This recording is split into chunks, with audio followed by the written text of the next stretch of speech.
ഞങ്ങൾ ചെറുക്കന്റെ വീട്ടുകാരുടെ കലാപരിപാടികളാണ്. Thank you thank U.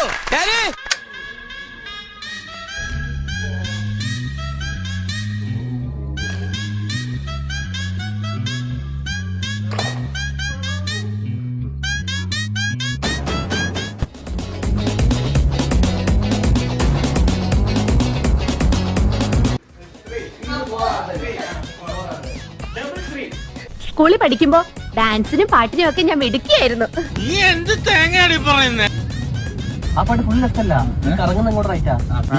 അഭിരാമയുടെ കൊണ്ടുപോകും. എന്താണ് കഥകളിയാ?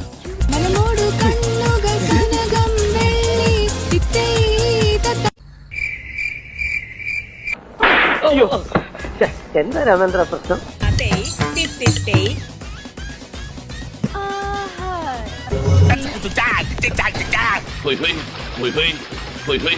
ഡാൻസുകാരനല്ലേ, അത്യാവശ്യം ചില തുള്ളിക്കളികളൊക്കെ ഉണ്ടെങ്കിൽ എങ്ങനെയാ സാർ ജീവിക്കുക?